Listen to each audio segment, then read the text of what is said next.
মোস্তাফিজের Pfeiffer আর শান্তর সেঞ্চুরিতে শেষ ওয়ানডেতে নিউজিল্যান্ডকে উড়িয়ে দিল বাংলাদেশ। 2-1 ব্যবধানে জিতল টাইগাররা। সিরিজ সেরা নাহিদ রানা। সিনিয়ররা দায়িত্ব নিয়ে খেলাতেই টানা 3 সিরিজ জয় সম্ভব হয়েছে, মন্তব্য মেহেদী হাসান মিরাজের। মোস্তাফিজ নাহিদ রানাকে নিয়েও প্রশংসা অধিনায়কের।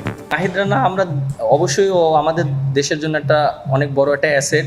আমরা সবাই অবশ্যই চেষ্টা করব সবাই ওকে যত্ন করার জন্য, এবং ও যেভাবে মেনটেন করছে এটা আসলে একটা টিমের জন্য অনেক অনেক অ্যাডভান্টেজ।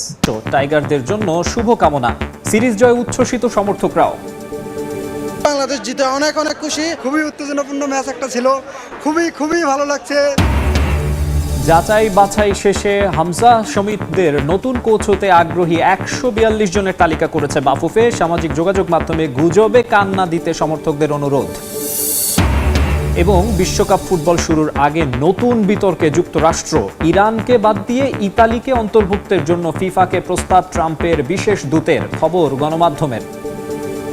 2 বছর 18 ইনিংস আর 1 হালি ডাকের পর আবারও ম্যাজিক্যাল 3 ফিগারের দেখা পেলেন নাজমুল হোসেন শান্ত।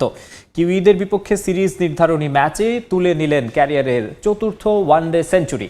রানের দেখা পেলেও আলোচনায় এই ব্যাটারের ধারাবাহিকতার অভাব।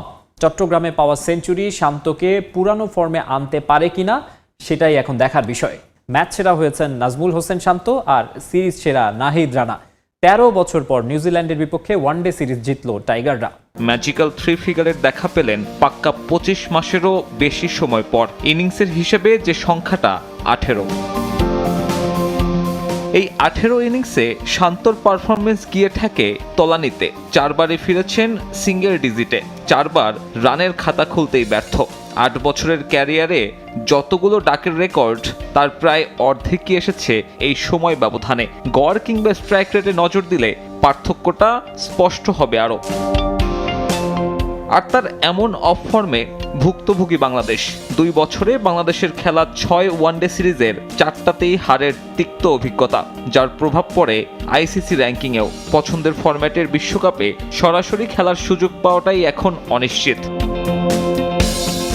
আর ওই ফর্মে টাইগার ভক্তদের রোষানলে পড়েন শান্ত। দাবি ওঠে দল থেকে বাদ দেবার। তবে গুরুত্বপূর্ণ ম্যাচে শান্ত যেভাবে খেললেন তার দলে তার প্রয়োজনীয়তা প্রমাণ করলো আরও একবার। দলের বিপর্যয়ে ব্যাট হাতে নেমে 160 রানের পার্টনারশিপ করেন লিটনকে নিয়ে। পাশাপাশি মেরেছেন 9 বাউন্ডারি। ছন্দে ছিলেন আগের ম্যাচেও। 50-র দেখা পেলেও তাতে অবশ্য সমালোচনা কমেনি। তবে সিরিজ নির্ধারণী ম্যাচের পর আপাতত কিছুটা হলেও স্বস্তিতে থাকবেন সাবেক টাইগার অধিনায়ক। শ্রীলঙ্কা সিরিজে এই সাগরিকাতেই এসেছিল সেঞ্চুরি। ক্যারিয়ার সেরা ওয়ানডে ইনিংসও খেলেন ওই একই ম্যাচে। নাজমুল শান্ত সেই চট্টগ্রামে এসেই অপেক্ষার অবসান ঘটালেন। মাঝে পূরণ হলো দীর্ঘ 25 মাসের চক্র। বিশ্বকাপের আগে শান্তর সামনে চ্যালেঞ্জ এই ফর্ম ধরে রাখার। না হলে এই ব্যাটার তো ভুগবেনই, ভুগতে হবে বাংলাদেশের টপ অর্ডারকে। সম্ভাবনা কমবে বিশ্বকাপে ভালো কিছু করার। শান্ত লিটনের জুটি ম্যাচের মোড় ঘুরিয়ে দিয়েছে। সিনিয়র ক্রিকেটাররা দায়িত্ব নিয়ে খেলেছে বলেই টানা 3 সিরিজ জয় সম্ভব হয়েছে বলে মন্তব্য করেছেন মেহেদী হাসান মিরাজ। 2 পেসার মোস্তাফিজ নাহিদ রানাকে নিয়েও প্রশংসা করেছেন অধিনায়ক। নাহিদ রানার সামনেও বাংলাদেশের অনেক ম্যাচ জয়ের নায়ক হবেন প্রত্যাশা মিরাজের। 2027 বিশ্বকাপে কোয়ালিফাই করা নিয়ে অতিরিক্ত না ভেবে আপাতত ভালো ক্রিকেট খেলার দিকে মনোযোগ ওয়ানডে অধিনায়কের। নিউজিল্যান্ডের বিপক্ষে শেষ 2 ওয়ানডেতে জয় পেলেও টপ অর্ডারের ব্যর্থতা ছিল ধারাবাহিক। মিরপুরে 21 রানে 2 আর সাগরিকায় 32 রানেই চলে যায় প্রথম 3 উইকেট। সিরিজ নির্ধারণী ম্যাচে ধ্বংসস্তূপ থেকে দলকে টেনে তুললেন লিটন শান্ত। দলের অন্যতম সিনিয়র 2 ক্রিকেটার খেললেন দায়িত্ব নিয়ে। দল পেল বড় স্কোরের ভিত। শেষ পর্যন্ত ওই জুটি গড়ে দেয় পার্থক্য। ম্যাচ শেষে দলের টেস্ট ও টি-20 অধিনায়ককে প্রশংসায় ভাসালেন মেহেদী মিরাজ। সবাই অনেক এক্সপিরিয়েন্স প্লেয়ার, বাংলাদেশের জন্য অনেক দিন খেলেছে, এবং আমার কাছে মনে হয় যে দিস ইজ দ্য টাইম যে পারফরমেন্সটা ভালোভাবে শো করার জন্য, এবং সবাই এন্ড অফ দ্য ডে টিমেরও রেজাল্ট হবে। আমার কাছে মনে হয় শান্ত যেভাবে ব্যাটিং করেছে এটা মানে পুরো মোমেন্টাম ঘুরিয়ে দিয়েছে। ও আর লিটন দাস যেভাবে ব্যাটিং করেছে, কারণ 31 ফর 3 উইকেটস মানে ইটস ডিফিকাল্ট। অ্যান্ড এই কন্ডিশনে ওরা ভালো জায়গায় করেছে।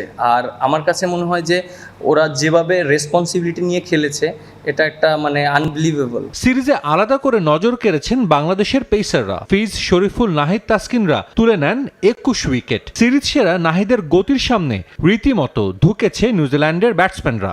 বাংলাদেশের নতুন গতি তারকা প্রশংসিত হচ্ছেন বিশ্বব্যাপী। সিরাজের চোখে নাহিদ এখন ভবিষ্যতের তারকা। নাহিদ রানা আমরা অবশ্যই ও আমাদের দেশের জন্য একটা অনেক বড় একটা অ্যাসেট। আমরা সবাই অবশ্যই চেষ্টা করব সবাই ওকে যত্ন করার জন্য। দেশের ক্রিকেটের জন্য একটা ব্লেসিং আমি মনে করি, এবং অ্যাজ এ ক্যাপ্টেন হিসাবে আমার কাছেও।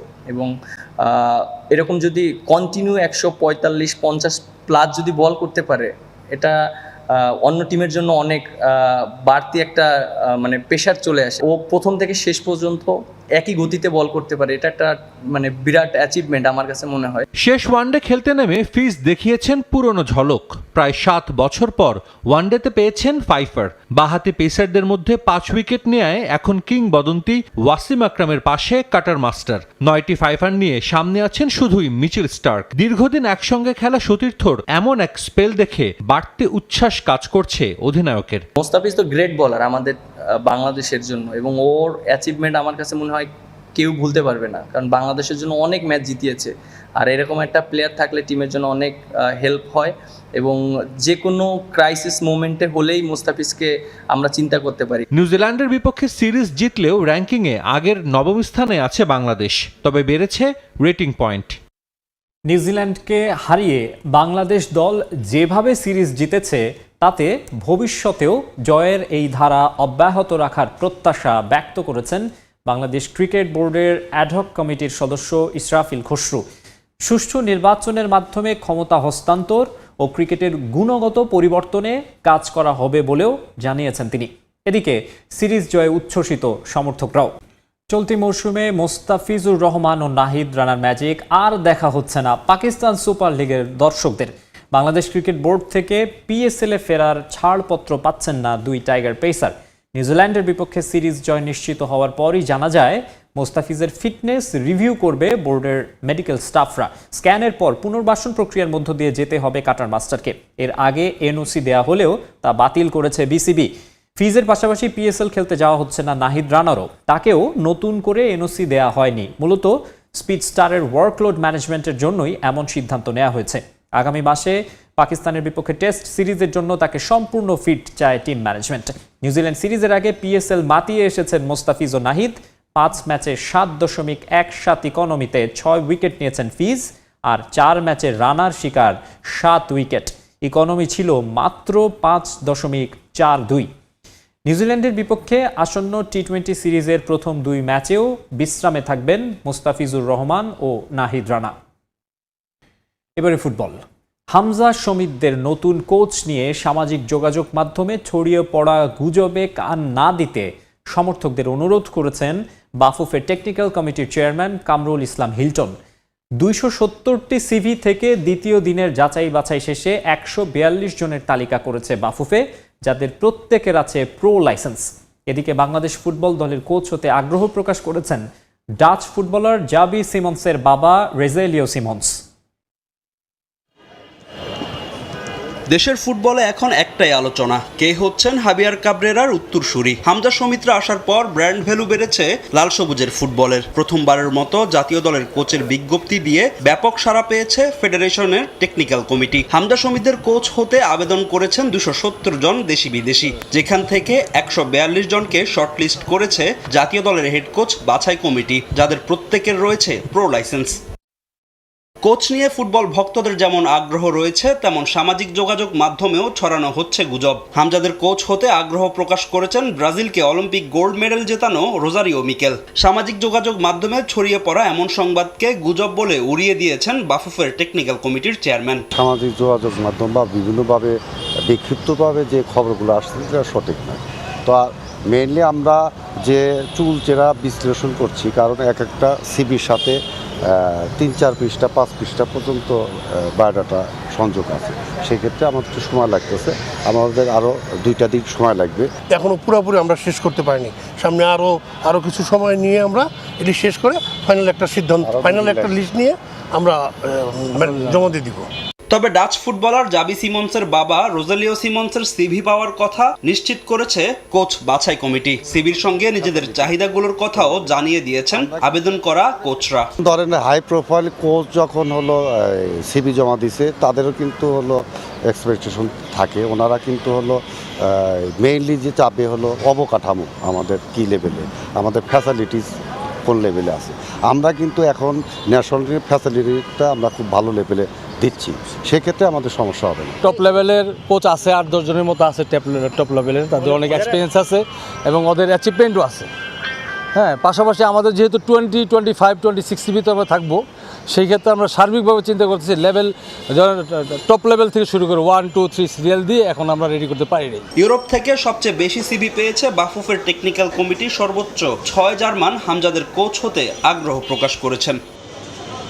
ফুটবল মাঠের লড়াই পরিণত হয়েছে ভূ রাজনীতির দাবার চালে। 2026 ফিফা বিশ্বকাপ শুরুর আগেই শুরু হয়েছে নতুন এক কূটনৈতিক বিতর্ক।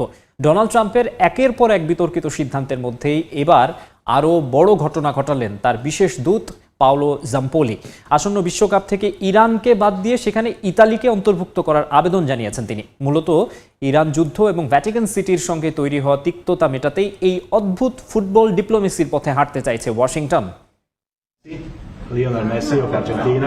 বিশ্বকাপ ফুটবল মানেই উন্মাদনা, কিন্তু এবারের প্রেক্ষাপট ভিন্ন। মাঠের লড়াই শুরুর আগেই মাঠের বাইরের কূটনীতি এখন তুঙ্গে। ফিনান্সিয়াল টাইমসের প্রতিবেদনে উঠে এসেছে চাঞ্চল্যকর এক তথ্য। মার্কিন প্রেসিডেন্ট ডোনাল্ড ট্রাম্পের বিশেষ দূত পাওলো জাম্পোলি সরাসরি ফিফাকে প্রস্তাব দিয়েছেন ইরানকে বিশ্বকাপ থেকে সরিয়ে সেখানে ঠাঁই দেয়া হোক 4 বারের বিশ্ব চ্যাম্পিয়ন ইতালিকে। এই প্রস্তাবের নেপথ্যে রয়েছে গভীর রাজনৈতিক সমীকরণ। ইরান যুদ্ধ নিয়ে পোপ লিও চতুর্দশের উপর ট্রাম্পের কড়া আক্রমণের জেরে ইতালির প্রধানমন্ত্রী জর্জিয়া মেলোনির সঙ্গে সম্পর্কের অবনতি ঘটেছে হোয়াইট হাউসের। ফিনান্সিয়াল টাইমসের দাবি, মেলোনির সঙ্গে সেই কূটনৈতিক ক্ষত মেটাতেই ইতালিকে বিশ্বকাপ ফেরানোর এই টোপ দিয়েছেন জাম্পোলি। জাম্পোলি নিজে ইতালীয় বংশোদ্ভূত হওয়ায় আজ্জুরিদের আভিজাত্যকে ঢাল হিসেবে ব্যবহার করছেন বলেও মন্তব্য এসেছে প্রতিবেদনে। আমি ট্রাম্প এবং ফিফা প্রেসিডেন্ট ইনফাতিনোকে প্রস্তাব দিয়েছি যেন ইতালিকে ইরানের স্থলাভিষিক্ত করা হয়। একজন ইতালীয় হিসাবে যুক্তরাষ্ট্র আয়োজিত এই টুর্নামেন্টে আর্জুরিদের দেখা আমার স্বপ্ন। 4 বারের শিরোপাধারী হিসাবে তাদের সেই যোগ্যতা রয়েছে। এর আগে অবশ্য ট্রাম্পের বিতর্কিত বিভিন্ন উদ্যোগ এবং মন্তব্যের পরও ইনফান্তিনো কথা বলেছেন ইরানের পক্ষেই। এবার অবশ্য সব ভব্যতা অতিক্রম করে গেছে যুক্তরাষ্ট্র। সরাসরি বিশ্বকাপে সুযোগ পাওয়া একটি দেশকে অন্যায়ভাবে সরিয়ে দেওয়ার কূট পরিকল্পনায় যুক্ত হয়েছেন তারা। এখন দেখার বিষয় ফিফা কিভাবে সামাল দেয় পরিস্থিতি, কারণ ভূরাজনীতির এই মারপ্যাঁচে যে নিরপেক্ষতা হারানোর শঙ্কায় ফুটবলের নিয়ন্ত্রক সংস্থা।